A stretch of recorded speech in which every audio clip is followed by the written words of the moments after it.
इसके बाद अब एक नई एप्लीकेशन है किसकी, बायो सेवर्ट्स लॉ की। हमें मैग्नेटिक फील्ड निकालना है।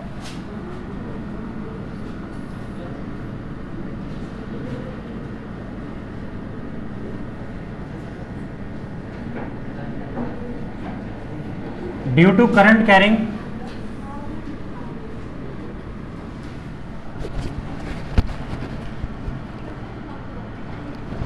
Infinite conductor straight wire. Keep silent और थोड़ा सा ध्यान से देखें। यहां पर हमें एक इनफाइनाइट कंडक्टर दिए बेटे, सपोज टू बी ये, और हमें बोला है कि इस P पॉइंट पर हमें क्या निकालनी है, मैग्नेटिक फील्ड निकालनी है। और इस कंडक्टर का यहां से डिस्टेंस दिया हुआ है कितना, कैपिटल R। लेकिन ये वाली कंडक्टर अभी कैसी है, इनफाइनाइट है, इनफाइनाइट लॉन्ग है। तो आपको पता है बायो सेवर्ट्स लॉ किसके लिए बना है, करंट एलिमेंट के लिए बना है। इस कंडक्टर में करंट कितना पास हो रहा है, दिस इज I। तो यहां से इसमें एक छोटा सा हमने करंट एलिमेंट लिया, दिस इज DL। कितना लिया, DL। यहां से इस करंट एलिमेंट से इस P पॉइंट के बीच का डिस्टेंस कितना है, R। और यहां से यहां तक का जो डिस्टेंस है वो कितना है, this is suppose to be theta. ये बात समझ में आती है सबको। भाई बायो सेवर्ट्स लॉ एप्लीकेबल किसके लिए है, करंट एलिमेंट के लिए। तो ये रहा हमारा करंट एलिमेंट, बड़ा छोटा सा, कितना, जिसकी लेंथ कितनी है, DL। और यहां से इस जो P पॉइंट है उसका डिस्टेंस कितना है, दिस इज R।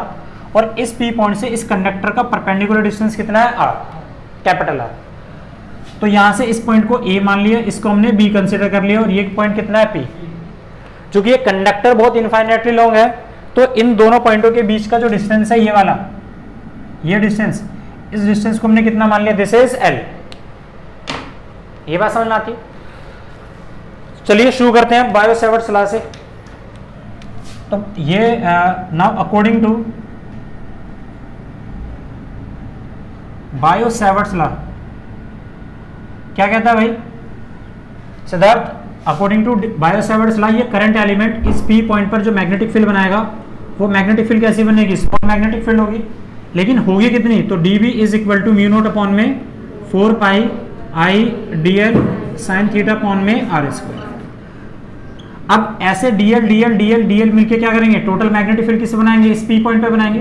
तो इन सब dl को जोड़ने के लिए हमने क्या करा, इसका इंटीग्रेशन कर दिया। अब इसकी लेंथ देखिए, इसकी लेंथ क्या है, दिस इज द dl क्या है, लेंथ है, तो डेरिवेटिव किसमें है, लेंथ में, तो लिमिट भी लेंथ में आएगी।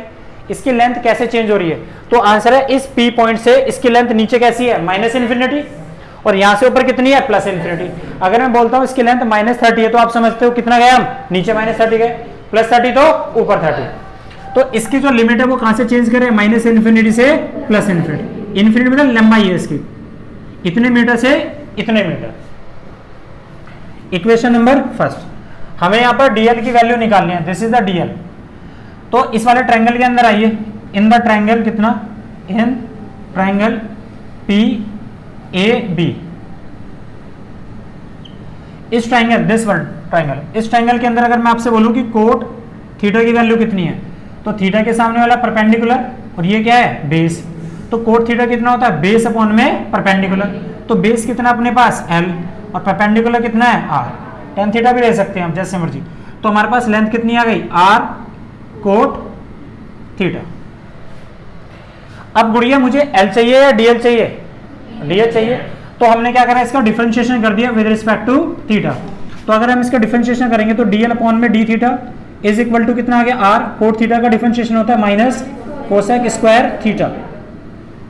तो D थीटा को इधर मल्टीप्लाई कर लो, तो कितना आ गया, DL is equal to minus R cosec square theta into में D थीटा। इसे इक्वेशन डाल दी हमने सेकंड। अब आगे देखिए, ये बात समझ में आती है नहीं आती बेटे, हाँ भाई बेटे DL की वैल्यू निकाल ली गुड़िया, DL कितना आ गया, minus R cosec square theta into D theta. इसकी वैल्यू यहाँ पुट कर सकते हैं। यहाँ पर हमें R, क्योंकि गिवन क्या है मुझे, कैपिटल R और प्लस इन्फिनिटी और माइनस इन्फिनिटी। तो गुड़िया मुझे इस स्मॉल r की वैल्यू किस फॉर्म में निकालना है, कैपिटल R की फॉर्म में निकालना है। तो हमने क्या करा, इन ट्रायंगल, इसी ट्रायंगल में आ जाओ PAB के अंदर। तो R की एक ऐसी वैल्यू ले लो जिससे कि जब मैं इस DL की वैल्यू ऊपर कोसेक स्क्वायर थीटा रखूंगा तो नीचे से ये कोसेक स्क्वायर थीटा क्या है, एलिमिनेट हो जाए। तो इसकी वैल्यू कितनी होगी, देखिए तो इस वाले ट्रायंगल के अंदर अगर मैं कोसेक थीटा लूं तो कोसेक थीटा कितना होता है भाई, थीटा के सामने वाला परपेंडिकुलर और ये हाइपोटेनस। तो साइन थीटा का फार्मूला होता है परपेंडिकुलर अपॉन में हाइपोटेनस, लेकिन कोसेक थीटा का फार्मूला क्या होता है, हाइपोटेनस अपॉन में परपेंडिकुलर। तो दिस इज आर और दिस इज कैपिटल आर। तो स्मॉल आर को हम क्या लिख सकते हैं, आर कोसेक थीटा। ये बात समझ में आई नहीं आई? अब एक बात सोचो, मेरे पास डीएल की वैल्यू भी आ गई, ये आ गई ना बेटा यहाँ से, और मेरे पास किसकी वैल्यू आ गई, स्मॉल आर की भी आ गई। और जब मैं स्मॉल आर का यहाँ पे स्क्वायर करूंगा तो नीचे आ जाएगा आर स्क्वायर और कोसेक स्क्वायर थीटा, तो ऊपर ये वाला कोसेक स्क्वायर थीटा कट जाएगा। लेकिन दिक्कत पता है क्या आ रही है इसमें मेनली, थोड़ा ध्यान से सुनना, कि जब मैं डीएल की वैल्यू यहाँ पे उठा के रखूंगा तो पहले मेरा डेरिवेटिव किस में था, लेंथ में। तो मेरी लिमिट भी तो लेंथ में थी, इतने माइनस इतने मीटर से इतने मीटर। लेकिन जब मैं इस डीएल की वैल्यू उठा के यहां रखूंगा तो मेरा डेरिवेटिव किस में आ गया, थीटा में। तो इसका मतलब यह डेरिवेटिव थीटा में, लिमिट किस में, मीटर में। तो मुझे इसकी लिमिट भी चेंज करनी पड़ेगी। ये मैथमेटिक्स में आप लोगों ने पढ़ा होगा कि अपनी तरफ से जब हम कोई चीज लेट कर लेते हैं तो उसके बाद हमें लिमिट को चेंज करना पड़ता है। तो अब इसकी लिमिट कितनी चेंज होगी, आप उधर बैठ जाओ, दिख रहा है आप सबको। इसे थोड़ा सा ध्यान से देखिएगा। अब हमें मैग्नेटिक फील्ड कहां निकालनी है, तो हमें आंसर है, अब हमें magnetic field due to current carrying circular coil से निकालनी है। अब थोड़ा ध्यान से सुनिएगा मेरी बात को, और समझ में नहीं आया तो यहीं पूछ लें, नहीं तो पेपर में गड़बड़ कर दोगे। देखो जी, ये हमें एक कंडक्टर दिया हुआ है, ये एक सर्कुलर कंडक्टर है ऐसा, ये वाला। नंबर ऑफ टर्न के बढ़ा दूंगा तो कोइल बन जाएगी। अब इस कोइल के सेंटर पे तो हमने मैग्नेटिक फील्ड निकाली है ना, इसके सेंटर को पास करती हुई एक लाइन क्या कहलाएगी, उसकी एक्सिस है। और ये तो है। अब इस एक्सिस के किसी भी एक पॉइंट पर मुझे क्या निकालनी है, मैग्नेटिक फील्ड निकालनी है। पहले तो हमने सेंटर पे निकाला था ना, अब इसकी एक्सिस के किसी एक पॉइंट पर मैग्नेटिक फील्ड निकालनी है। और वो मैग्नेटिक फील्ड कितनी होती है और वो फिजिक्स में अपना क्या काम करके जाती है, वो हमें लास्ट ईयर समझ में आया। समझ में आया नहीं आया बेटे? तो मैग्नेटिक फील्ड कहाँ निकालना है, किसी एक कोइल की एक्सिस पे निकालना है। तो आइए देखिए, तो इसके बाद इसकी लास्ट एप्लीकेशन है जिसमें हमें मैग्नेटिक फील्ड निकालनी है।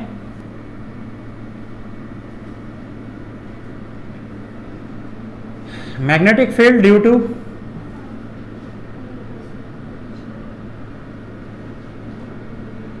Current carrying coil on its axis.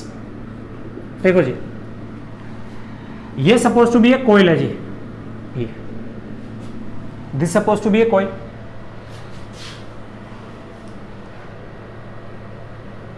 ऐसे रखी हुई है।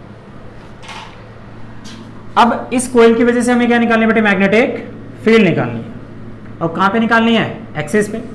तो ये इसका सेंटर है और ये क्या है, इसकी सपोज टू बी एक्सिस है।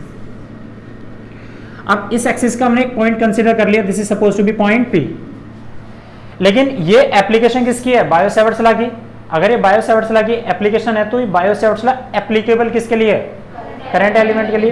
तो इस कंडक्टर में कुछ करंट भी फ्लो हो रहा होगा, इस कंडक्टर के अंदर कुछ करंट भी फ्लो हो रहा है। तो मान लो करंट क्लॉकवाइज या एंटी क्लॉकवाइज हो सकता है, कैसे भी। ये करंट कैसे लिया हमने, एंटी क्लॉकवाइज। ठीक।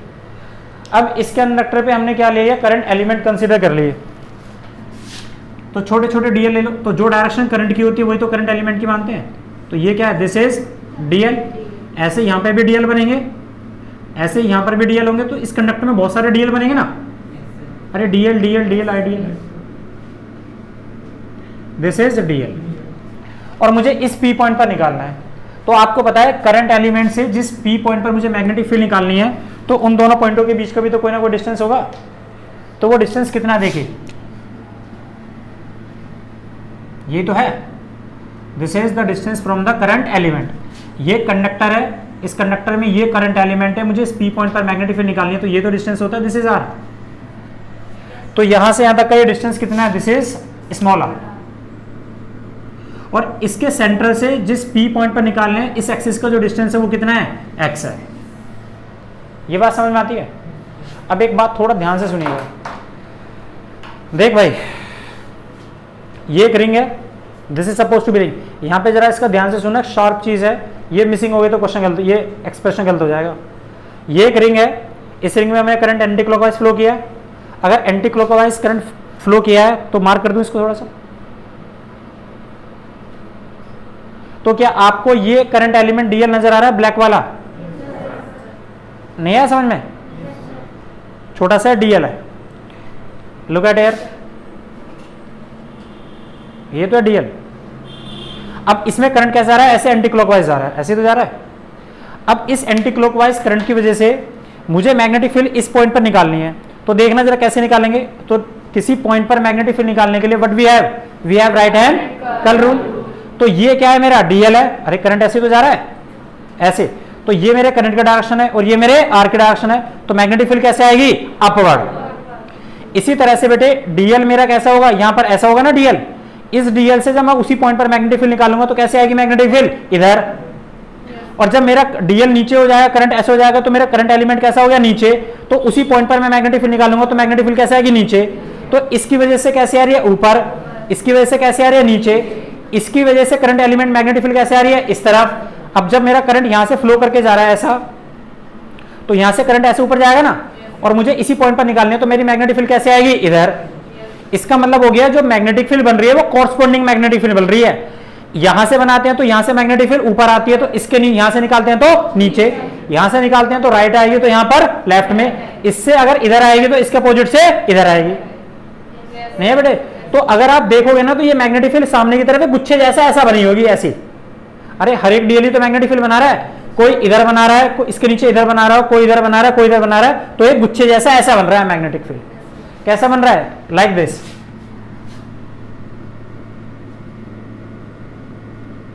अरे नहीं समझ आया, इस पी पॉइंट पर ये चारों तरफ इस तरह से गुच्छे जैसा ऐसा मैग्नेटिक फील्ड बन रहा है जो चारों तरफ है।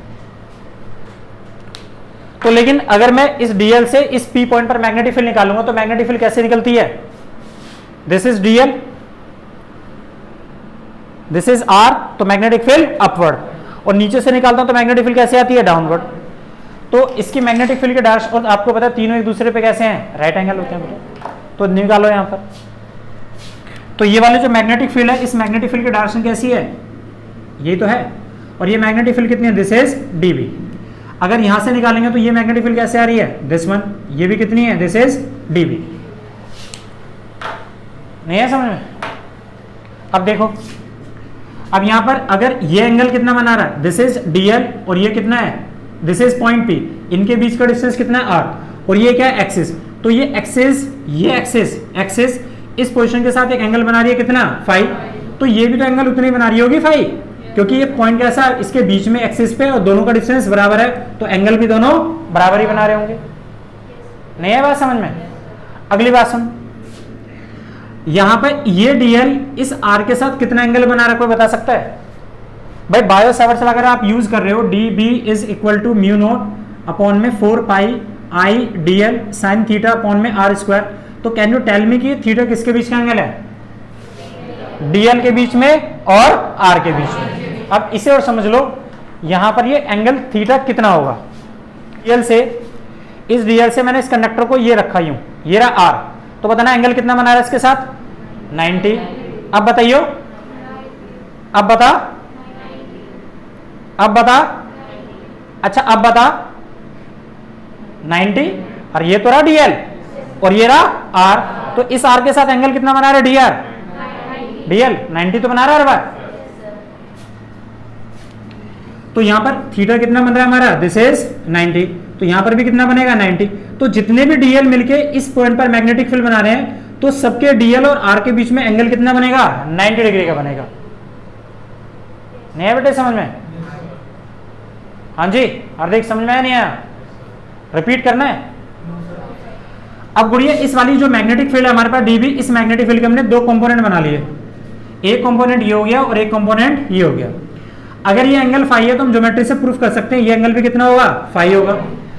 कैसे प्रूफ कर सकते हैं देखना जरा, इधर देखो, इस लाइन पर, इस वाली लाइन पर ये कैसा है, परपेंडिकुलर, इस वाली लाइन पर, इस वाली लाइन पर ये कैसा है, परपेंडिकुलर। तो जो एंगल दो लाइनों के बीच में बनते हैं वही एंगल इन दोनों लाइनों पर जो परपेंडिकुलर होते हैं उनके बीच में बनते हैं। तो ये एंगल भी कितना है, दिस इज फाइव। ये हम लोगों ने 11th क्लास से काफी बार पढ़ रखा है। तो इसी तरह से इस डीबी का अगर मैं दो कंपोनेंट बनाऊं तो एक कंपोनेंट तो इधर आएगा और एक कंपोनेंट इधर आएगा। अगर ये एंगल फाइव है तो ज्योमेट्री से प्रूव कर सकते हैं ये भी एंगल कितना है, फाइव। अब बताओ अगर ये एंगल ये डीबी है और मुझे इसके दो कंपोनेंट बना रहे हैं तो जिस कंपोनेंट के साथ एंगल बनता है उस कंपोनेंट के साथ कितनी मैग्नेटिक फील्ड आएगी, डी बी cos फाई। यहां पर मैग्नेटिक फील्ड कितनी आ गई, D B sine phi. Exactly इस डी बी का एक कंपोनेंट अगर मैं यहां निकालूंगा तो डी बी cos फाई, यहां पे निकालेंगे तो डी बी साइन फाई। अब तो सोचिए तो दो कंपोनेंट से, इसका मतलब अपोजिट जो कंपोनेंट थे मेरे ये वाले, अरे अपोजिट कंपोनेंट ही तो है ये एक डीएल और ये डीएल, ये दोनों कैसे एक दूसरे के अपोजिट है। तो इन दोनों डीएल ने जो मैग्नेटिक फील्ड बनाए उनका वर्टिकल कंपोनेंट वाली मैग्नेटिक फील्ड तो कैंसिल हो गई। अरे इसने इसको कैंसिल करा, इसने इसको। एग्जैक्टली जो ये रिंग होती है, ये जो रिंग थी जब इस पॉइंट पर मैग्नेटिक फील्ड बनाती है, इसका एक हॉरिजॉन्टल कंपोनेंट तो इधर बनेगा और एक वर्टिकल इधर बनेगा। ऐसे इस डीएल का एक हॉरिजॉन्टल कंपोनेंट जब इसमें बनेगा वो एक इधर बनेगा और एक इधर बनेगा। तो इसका एक इस वाले डी बी कोस थीटा को कितना था, डी बी कोस फाई को ये वाला D B cos phi cancel कर देगा। तो आप देखोगे जितने भी रिंग बन रही है ना हमारी ये वाली रिंग, इस रिंग का जो एक प्लेन पे, इस वाले प्लेन पे जितने भी डी बी कोस थीटा बनेंगे हर एक दूसरे के डायगोनल को दोनों क्या करेंगे, कैंसिल कर देंगे। इसका ये वाला इसके अपोजिट वाले को कैंसिल करेगा, इस वाले को, ये वाला इसको कैंसिल करेगा, इधर वाला इधर वाले को, इधर वाला इधर वाले को। तो एक प्लेन वाले डी बी कोस फाई वाले सारे कैंसिल, लेकिन सबका cos D B sine phi तो एक ही डायरेक्शन में जाएगा। तो एक डीएल का कोस, इस डीएल ने जो मैग्नेटिक फील्ड इस पी पॉइंट पर बनाई उसका डी बी साइन थीटा इस डायरेक्शन में, इस वाले का भी इसी डायरेक्शन में। इसी तरह से इधर वाला जो रिंग थी ये वाली, ये वाला जब इस पॉइंट पर मैग्नेटिक फील्ड बनाएगा तो हॉरिजॉन्टल तो इधर बनेगा लेकिन वर्टिकल तो इधर जाएगा। इसी तरह से इसका जो हॉरिजॉन्टल बनाएगा वो इधर जाएगा, वर्टिकल इधर जाएगा। तो इसके हॉरिजॉन्टल को इसके इस वाले ने हॉरिजॉन्टल ने माइनस कर दिया, तो इसका भी जो वर्टिकल वाला वो एक डायरेक्शन में तो जाएगा। तो इस पूरी रिंग के जितने भी वर्टिकल वाले, ये वाले डी बी साइन थीटा वाले, अब इसे आप हॉरिजॉन्टल बोलो तो ये हॉरिजॉन्टल वाले सारे के सारे एक लाइन पर होंगे और सारे के सारे जो वर्टिकल वाले थे ये सारे कैंसिल हो जाएंगे। अब ये बता एक एलिमेंट ने कितना बनाया, डी बी साइन फाई, और टोटल एलिमेंट कितने हैं, बहुत सारे हैं, डीएल दुनिया भर के हैं। तो इस पॉइंट पर जो टोटल मुझे मैग्नेटिक फील्ड मिलेगी वो एक्चुअली में कितनी मिलेगी, डी बी साइन फाई का इंटीग्रेशन। नहीं है बेटे समझ में, रिपीट करूं, क्लियर होगी बात। तो देखो जी, now the magnetic field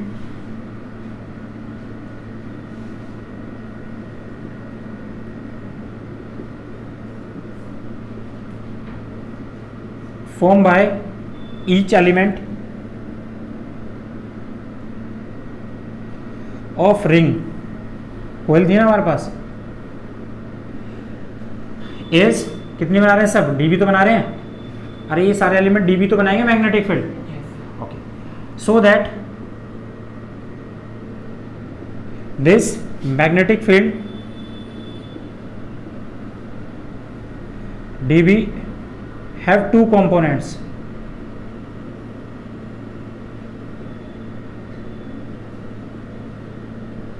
each magnetic field dB having two components।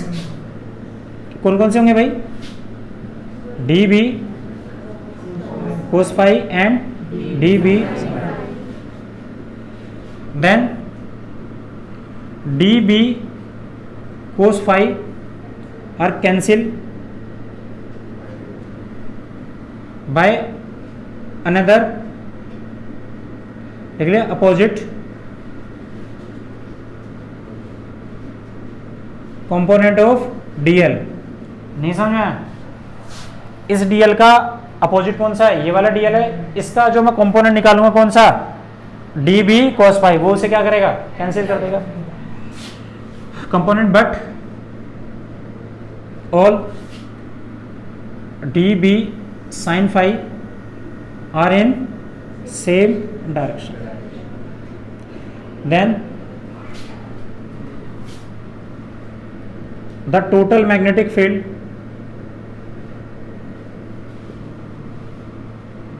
देखना चाहिए, टोटल मैग्नेटिक फील्ड कितनी बनेगी, B। अरे इस पॉइंट पे तो निकाल रहे हैं P पे, तो ये मैग्नेटिक फील्ड होगी कितनी, तो आंसर है डी बी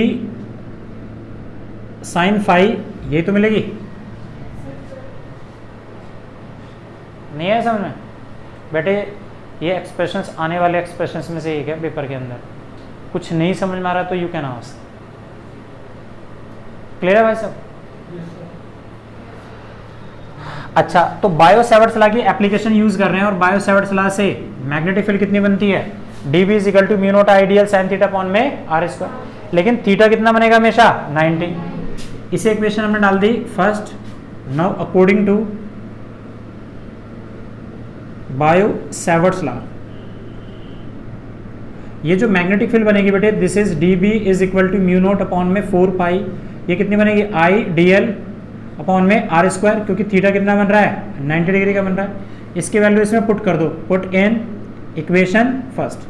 तो पी पॉइंट पर जो मैग्नेटिक फील्ड मिलेगी, dB की वैल्यू कितनी है? म्यू नॉट अपॉन में 4 pi I dl sine phi upon में कितना है? R square. ये समझ में आया नहीं आया? अब तू बता डेरिवेटिव किसका है? लेंथ का। और लेंथ क्या है? dl। डेरिवेटिव लेंथ का है ना, तो ये क्या है? dl। तो dl अगर मैं चलूंगा तो मेरी टोटल लेंथ कितनी हो जाएगी? 2 पाई आर। और यहां से यहां तक का जो डिस्टेंस है ना, ये वाला, इस डिस्टेंस को, रेडियस को हमने कितना मान लिया? a। कितना मान लिया? a। तो इसका मतलब इसकी लिमिट कितनी हो गई? यहां से 0 से, डेरिवेटिव लेंथ का है ना बेटा, तो लिमिट भी तो लेंथ में आएगी। तो एक सर्कल की लेंथ कितनी होती है? 0 से 2 पाई a। इसका रेडियस है, रेडियस ऑफ रिंग करवाइए। अच्छा, अब यहाँ पे साइन फाई है, तो साइन फाई को इस वाले ट्रायंगल में ले सकते हैं हम। This is the triangle. कौन सा ट्रायंगल है? इसको लेवल कर लो जी। इसको नाम डाल दिया हमने ओ पी और इसे एक नाम डाल दिया एम। तो देखिए जी, equation number second, in triangle O P M, इस ट्रायंगल के अंदर साइन थीटा की वैल्यू निकाली, साइन फाई की वैल्यू, ये तो रहा। तो अगर मैं इसमें साइन फाई की वैल्यू निकालूं तो साइन फाई कितना आएगा भाई? थीटा के सामने वाला परपेंडिकुलर अपॉन में हाइपोटेनस। तो परपेंडिकुलर कितना है हमारा? a, और हाइपोटेनस कितना है? r। वैसे r है कितना एक्चुअल में? r is equal to under root, Pythagoras लगाएंगे तो a square plus x square, ये भी कितना आ जाएगा? a square plus x square, लेकिन अंडर रूट। ठीक है, बाद में लिख लेंगे। इसकी वैल्यू पुट करिए, पुट इन सेकेंड। तो बी पी जो मैग्नेटिक फील्ड निकालेंगे वो कितनी आ गई? म्यू नॉट अपॉन में 4 पाई, ये कितना है? आई, और ये कितना है? dl। और साइन फाई की वैल्यू कितनी है? a अपॉन में r, और नीचे कितना है? R square. लिमिट कितनी है? 0 से 2 पाई a। इसको अगर यहाँ पे सोल्व करेंगे तो dB is equal to bp is equal to, बाहर निकाल लो, डेरिवेटिव लेंथ का है ना, बाकी सारे कांस्टेंट है, तो बाहर निकल कितना आएगा? Mu naught I a upon में 4 पाई r की क्यूब, और लिमिट कितनी है? 0 से 2 पाई a। अगर मैं dl का इंटीग्रेशन करूंगा तो कितना आ गया? l। तो bp is equal to mu naught I a upon में 4 पाई r क्यूब, और लेंथ कितनी आ गई? l, और लिमिट कितनी है? 0 से 2 पाई a। और इसको अगर सोल्व करेंगे तो bp is equal to mu naught I a upon में 4 पाई r की क्यूब, और कितना आ गया? 2 पाई a माइनस 0। तो bp is equal to mu naught I a upon में 4 पाई r की पावर 3 इंटू में 2 पाई a। देखिए जी, आ जाएगा। तो देखिए, इसके बाद इसकी छोटी सी कैलकुलेशन इधर सोल्व कर देते हैं। तो ये कितना है? bp इज इक्वल टू कितना है जी? म्यू नॉट, इसको ऐसे भी लिख सकते हैं 4 पाई, और कितना है? i, और 2 i, ऐसे लिख दो ना, 2 i, और कितना? पाई a स्क्वायर, और नीचे कितना है? R cube. आप लोगों ने क्या है फार्मूला पढ़ा है एरिया का? पाई ए स्क्वायर। ये इस रिंग का एरिया कितना होता है? पाई आर स्क्वायर, लेकिन रेडियस क्या है हमारा? ए। तो एरिया क्या है? This is pi A square. This is area of किसका? ये कोइल जो हमारी है, सर्कुलर कोइल। तो इसकी जगह बेटे मैं यहाँ पे ये भी तो लिख सकता हूँ गुड़िया, B P is equal to mu naught upon में 4 पाई, कितना आ गया भाई? 2 आई और a अपॉन में r क्यूब। ये जो मैग्नेटिक फील्ड अभी हमने निकाली, किसकी वजह से निकाली? एक लूप की वजह से। अरे एक ही तो लूप था। अगर एक लूप है वो मैग्नेटिक फील्ड b बना रहा है, तो 2 लूप कितने बनाएंगे? 2b। n लूप कितने बनाएंगे? nb। तो 4 कोयल अगर मैं निकालूं, आ जाएगा भाई? इधर देखिए, 4 पोज कर दिया, दिक्कत नहीं अब तो आ रहा है अभिषेक, नहीं आ रहा? म्यू नॉट अपॉन में 4 पाई 2IA अपॉन में R क्यूब।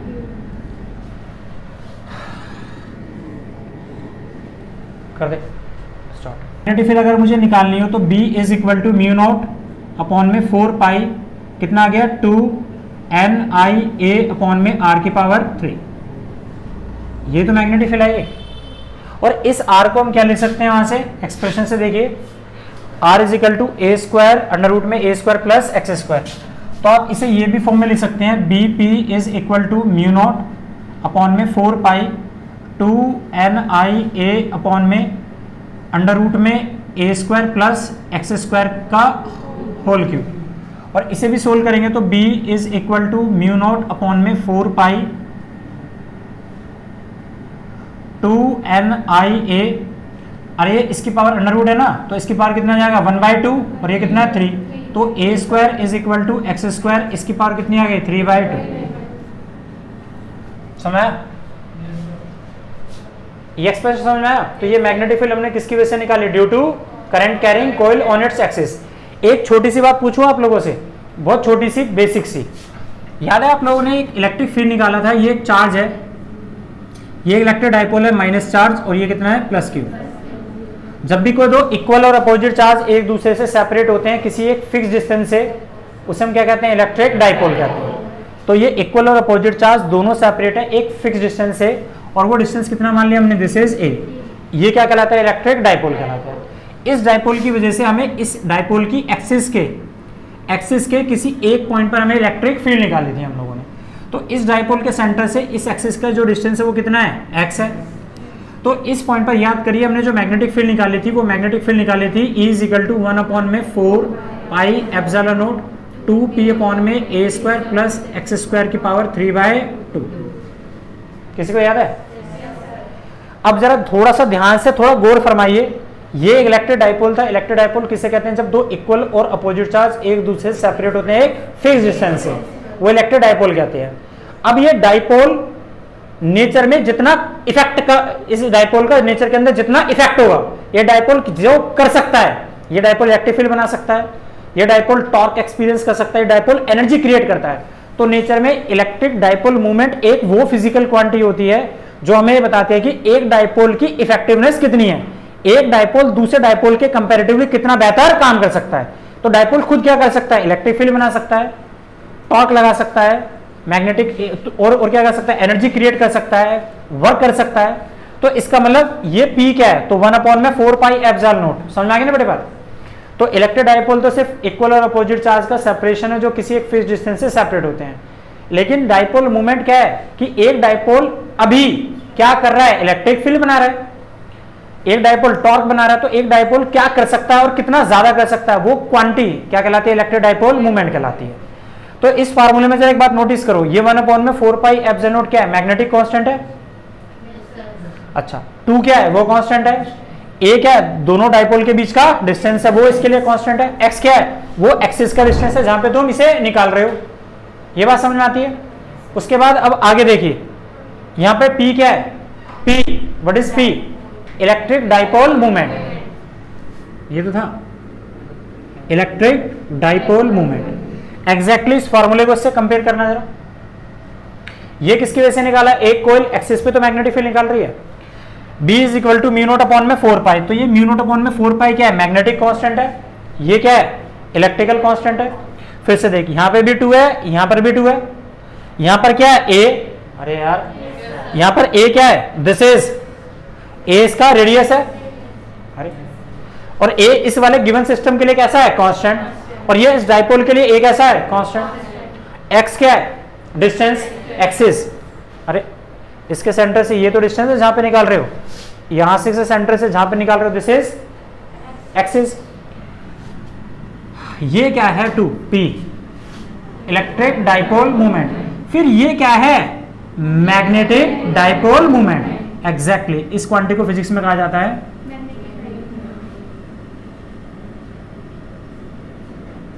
और इसको हम किससे रिप्रेजेंट करते हैं? m। इसके साथ तो याद करना m इज इक्वल टू कितना हो गया? n I इंटू ए। तो what is the magnetic dipole movement? तो आंसर है मैग्नेट डाइपोल मूवमेंट कहते हैं जब भी नेचर में जब भी दो पोल मैग्नेट डाइपोल, पहले मैग्नेटिक डाइपोल को समझो। मैग्नेटिक डाइपोल कहते हैं, अगले चैप्टर में आएगा वैसे ही सारा, उसमें डिस्क्रिप्शन में आएगा मैग्नेटिज्म में, लेकिन अभी समझ लो मैग्नेट डाइपोल किसे कहते हैं जब भी दो पोल, मैग्नेट में दो पोल होते हैं नॉर्थ और साउथ, तो जब भी दो पोल नॉर्थ और साउथ एक दूसरे से सेपरेट होते हैं एक फिक्स डिस्टेंस से, वो क्या कहलाता है? मैग्नेटिक डाइपोल कहलाता है। अब वो डाइपोल क्या कर सकता है? तो आंसर है वो डाइपोल की कुछ ना कुछ इफेक्टिवनेस होगी, तो वो डाइपोल मैग्नेटिक फील्ड बना सकता है, वो डाइपोल टॉर्क एक्सपीरियंस करता है, अभी निकाल के दिखाऊंगा।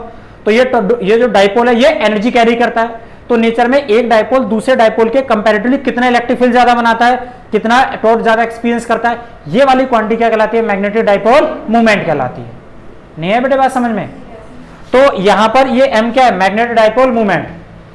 तो यहां पर मैं इसका एक्सप्रेशन लिखूं तो b क्या है? b is equal to mu naught upon में 4 पाई 2m अपॉन में a square plus x square की पावर कितना आ गया? 3/2। पता है इसका मतलब क्या है? इसका मतलब अगर 11 तुम भूल गए हो दोबारा से तो रिमाइंड कर लेना। इलेक्ट्रिक डाइपोल मूवमेंट वो फिजिकल क्वांटिटी है जो मुझे ये बता रही है कि एक डाइपोल की इफेक्टिवनेस किस चीज को बनाने में? अभी इलेक्ट्रिक फील्ड को बनाने में। जितना इसका डाइपोल मूवमेंट बढ़ेगा इसका मतलब उस डाइपोल की क्या बढ़ रही है? इलेक्ट्रिक फील्ड बन रही है। इसका मतलब इस कंडीशन में इलेक्ट्रिक फील्ड की यूनिट क्या है जो उसको बना रही है? वो डाइपोल मूवमेंट है। ऐसे ही यहां पर अभी ये किसी मैग्नेट का डाइपोल मूवमेंट अगर ज्यादा है तो उसकी क्या ज्यादा है? मैग्नेटिक फील्ड ज्यादा है। इसका मतलब मैग्नेट डाइपोल मूवमेंट एक वो फिजिकल क्वांटिटी है जो हमें ये बताते हैं कि एक डाइपोल की इफेक्टिवनेस कितनी है। अभी इफेक्टिवनेस किस फॉर्म में है? मैग्नेटिक फील्ड बनाने में, कभी टॉर्क बनाने में होगी, कभी किसी चीज में होगी। नहीं बेटे बात समझ में? अब देख एक चीज और देख सुन, तो ये कैसे पता चलेगा कि एक कोइल के पास मैग्नेटिक फील्ड बन रही है तो इसके पास भी मैग्नेटिक डाइपोल है? अरे कोइल है ना ये वाली, इस कोइल, ये कोइल मैग्नेटिक फील्ड तो बना रही है, लेकिन ये कैसे पता चले इसके पास भी मैग्नेटिक डाइपोल मूवमेंट है? तो दिखाता हूं मैं आपको कैसे। याद करो ये अगर एक मैग्नेट मैं आपको दूं, इस मैग्नेट का ये नॉर्थ पोल है और ये साउथ, तो मैग्नेटिक फील्ड लाइंस कैसे आती है? नॉर्थ टू साउथ, बाहर बाहर, अरे, और अंदर कैसे आती है? South to north. तो इसका मतलब मैग्नेटिक फील्ड नॉर्थ से कैसी होती है? बाहर की तरफ निकलती है और साउथ में एंटर करती है।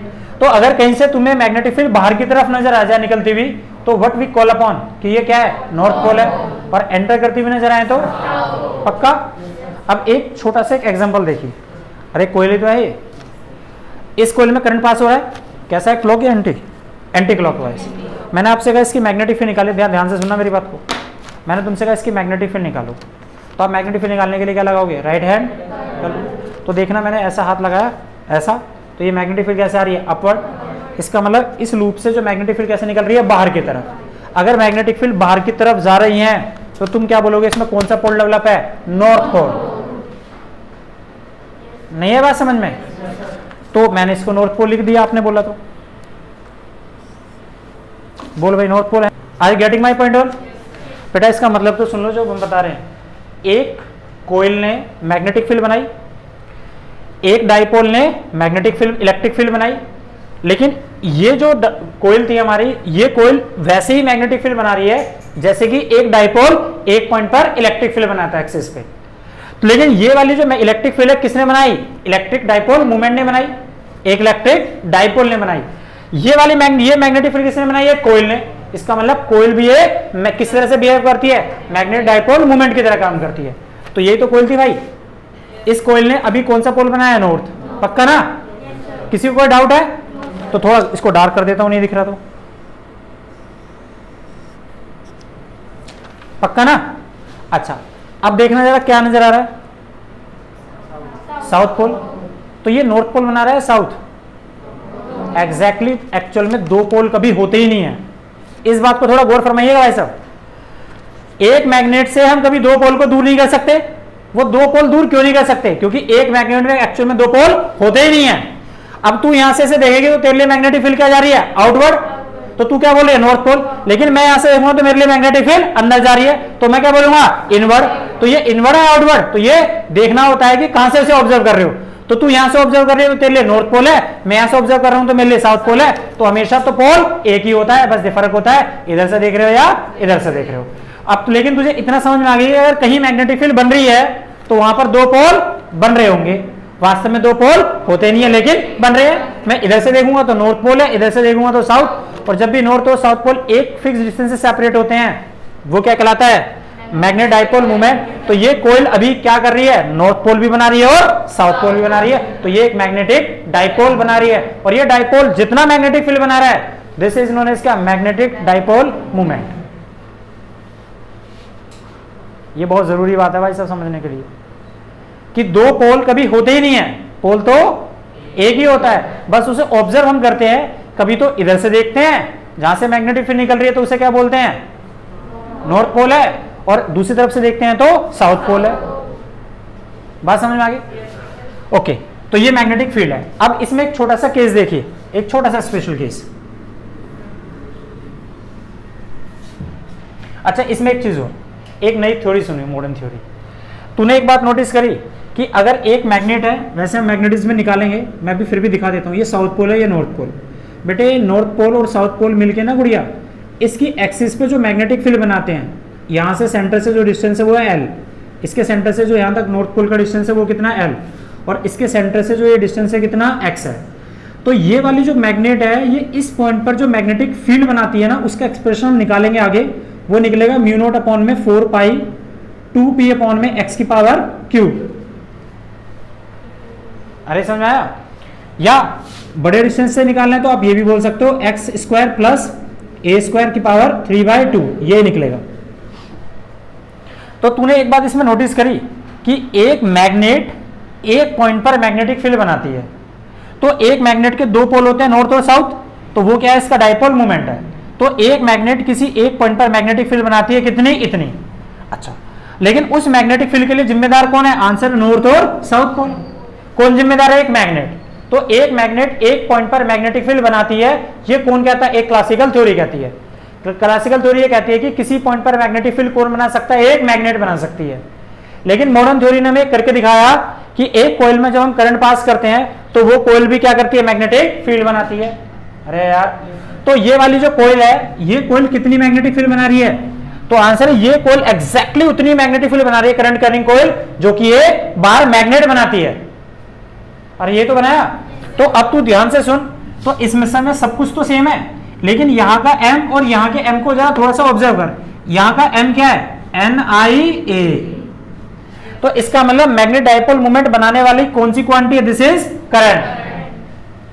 तो इसका मतलब इस वाली थ्योरी ने ये सबके सामने रिप्रेजेंट किया कि जो हमारी ये पुरानी थ्योरी थी, क्लासिकल थ्योरी, जो ये कहती थी कि मैग्नेटिक फील्ड का सोर्स सिर्फ एक मैग्नेट हो सकता है, दिस इज रॉन्ग। इस थ्योरी ने ये करके दिखाया कि जो काम एक मैग्नेट एक पॉइंट पर मैग्नेटिक फील्ड बना के कर सकती है, वही सेम काम एक करंट कैरिंग लूप या कोयल भी उसी पॉइंट पर उतनी मैग्नेटिक फील्ड बना के कर सकती है।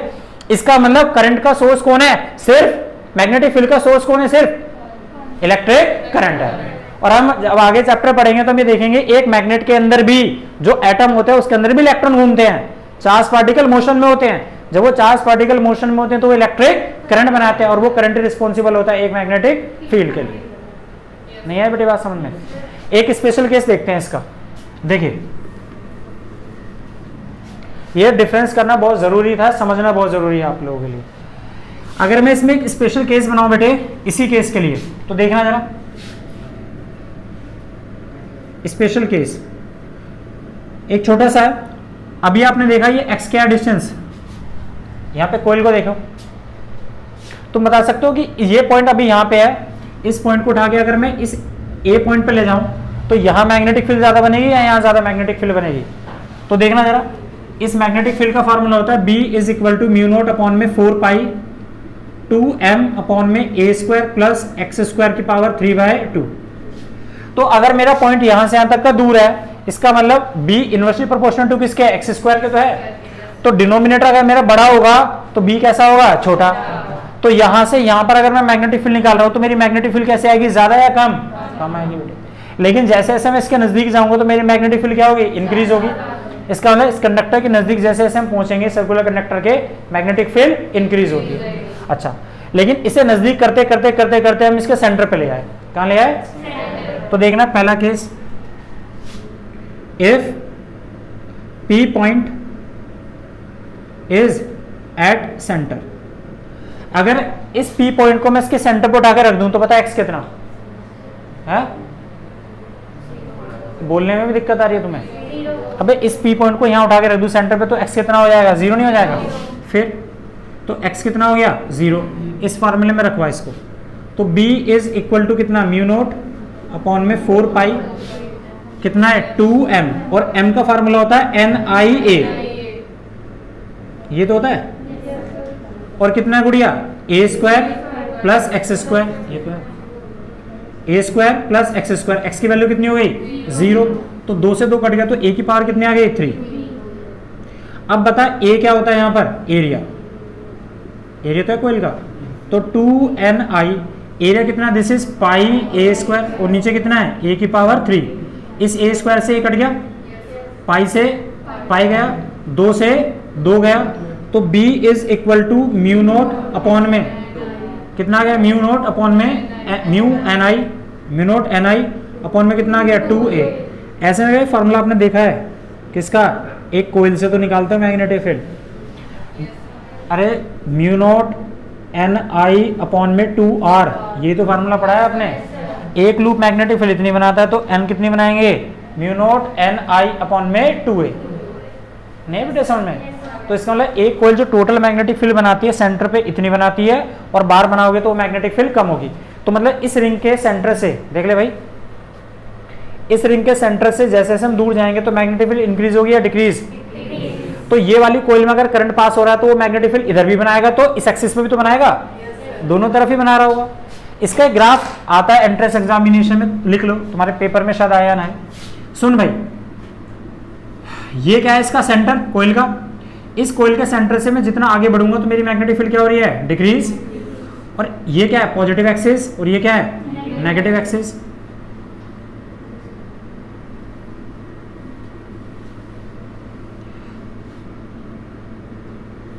नहीं है समझ में? लेकिन सेंटर पर मैग्नेटिक फील्ड कैसी होगी उड़ी है, मैक्सिमम कितनी थी हमारी, भी हमने निकाला म्यू नोट I अपॉन में 2a।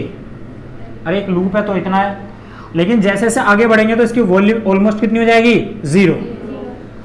अगर नहीं है समझ में, जितना बढ़ाते चले जाएंगे, पूरा टच नहीं किया तो आगे जाके मैग्नेटिक फील्ड डिक्रीज हो जाती है। This is the graph. अब इसके बाद क्वेश्चन आपसे बोला गया है, ये कोयल है, ये कंडक्टर है, ऐसे यहां से करंट पास हुआ, ऐसा ऐसा गया, ऐसा ऐसा और ऐसा, ये इसका रेडियस है यहां से यहां तक का, this is suppose to be r, और ये कंडक्टर है। आपसे पूछा गया फाइंड करिए, find the magnetic field at its centre.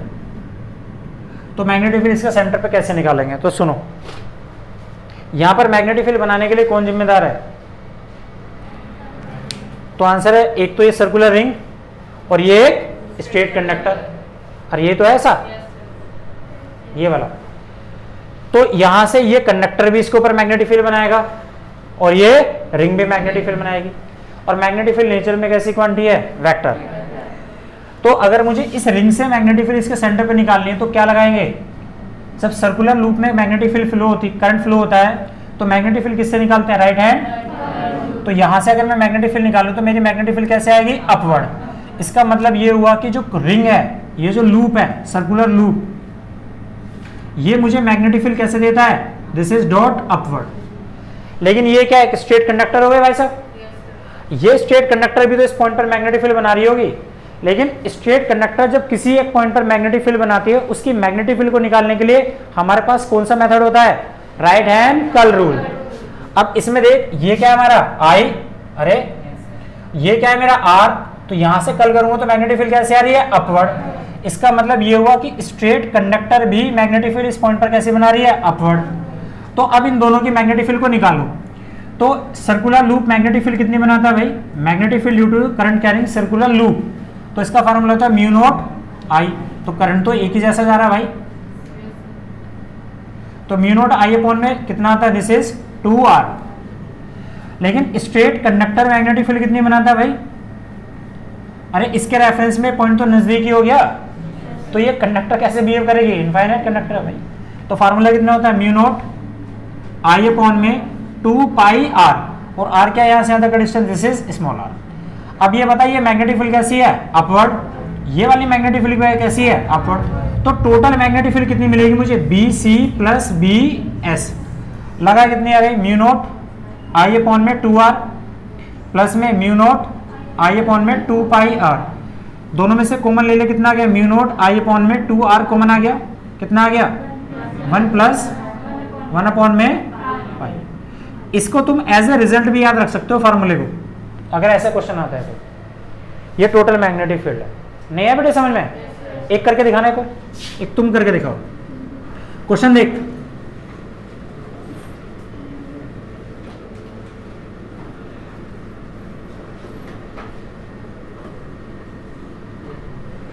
Question समझ आया, ये एक वायर ऐसे थी, ए ऐसा, ये करंट है जी, दिस इज आई, ये करंट कितना है, आई करंट कितना जा रहा है, आई।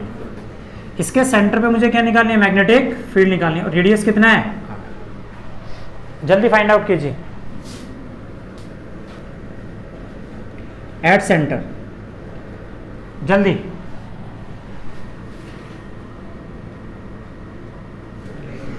इधर देखिए जरा, इस स्ट्रेट कंडक्टर से, इधर देखो पहले, इस स्ट्रेट कंडक्टर से मैग्नेटिक फील्ड अगर मुझे इस पॉइंट पर निकालनी है तो मेरी मैग्नेटिक फील्ड कैसे आएगी, अपवर्ड।